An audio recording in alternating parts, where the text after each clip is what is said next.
नमस्ते. मी आज दुधीची भाजी बनवते.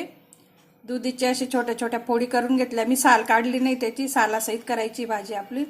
त्याच्यात जीवनसत्वाचं असतं आणि चव पण असते. फक्त मधल्या बियांचा पार्ट काढून टाकला, थोडा स्पंजी भाग असतो तो काढून घेतला आहे मी. आपल्याला कुकरमध्ये शिजवायची, त्याच्यामुळे वरची साल शिजेल त्याची. उन्हाळ्यासाठी सगळ्यात उत्तम भाजी, म्हणजे सगळ्यांसाठी, अगदी लहान मुलांपासून म्हाताऱ्यांपर्यंत. शरीरात म्हणजे पाण्याचं प्रमाण वाढवते आणि पचनाचाही हलके. कुकरमध्ये करणार आहे मी भाजी. कुकरमध्ये शिट्टी काढून घेणार आहे, नंतर फोडणी घालणार आहे. त्यासाठी मी कांदा चिरून घेतलाय, एक कांदा चिरून घेतलाय. कांदा टमाटा आपल्याला नरम करून घ्यायचा, शिजून घ्यायचा आहे.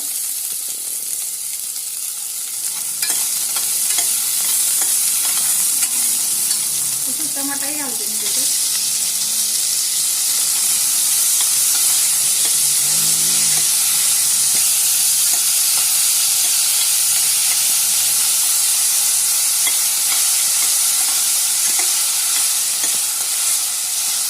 दुधी टाकणार आहे मी तिथं, एकत्र काढून घ्यायचं.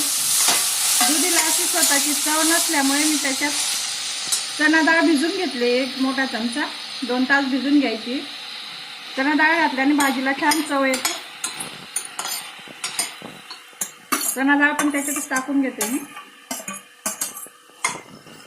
थोडं पाणी घालून मी एक शिट्टी काढून घेणार आहे, 1 किंवा 2, तुमचा जसा कुकर असेल, छोटा मोठा.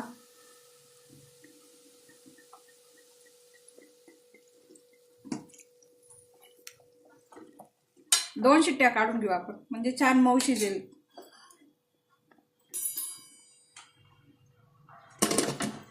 दोन शिट्ट्या झाल्या आहे. कुकर शिट्टी काढून घेते.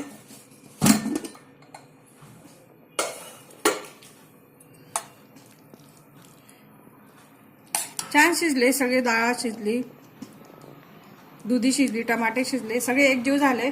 आता आपण याला वरून फोडणी घालणार आहोत. तडका पॅन मध्ये तेल घातलंय मी, 2 चमचे तेल घातलंय. मोहरी टाकते फोडणीला.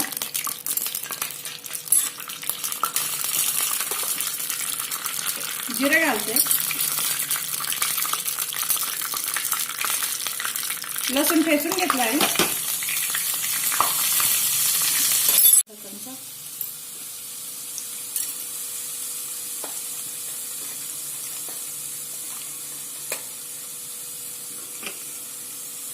लाल तिखट घातलं.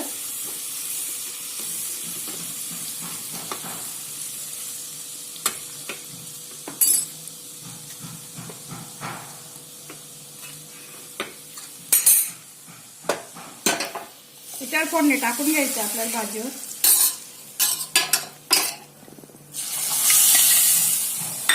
अजून त्याच्यात चव वाढवण्यासाठी मी शेंगदाणे अर्धवट कुटून घेतले, काही दाणे राहू दिले, काही असं बारीक कूट केलंय. असे दाताखाली शेंगदाण्याचे दाणे आले म्हणजे थोडी छान चव लागते. थोडी वेगळी भाजी आपली. थोडं पाणी वाढवते मी. तिला 4 ते 5 मिनिटं लो हीटवर शिजू द्यायची. मीठ घालते मी.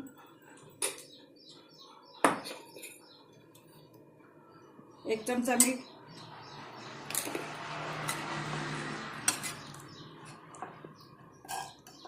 बघू शकता त्याचे दाणे, शेंगदाणे, डाळ, टमाटे, कांदे, अगदी छान रुचकर भाजी आपली तयार झाली.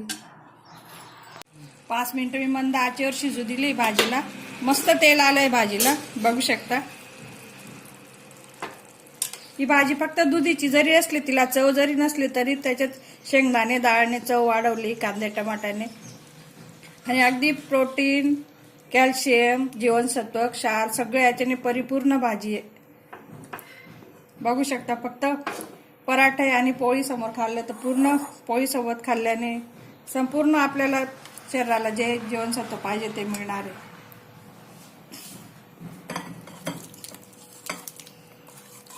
दिसायलाही एकदम सुंदर, सुवास पण छान सुटलाय तिचा सुगंध.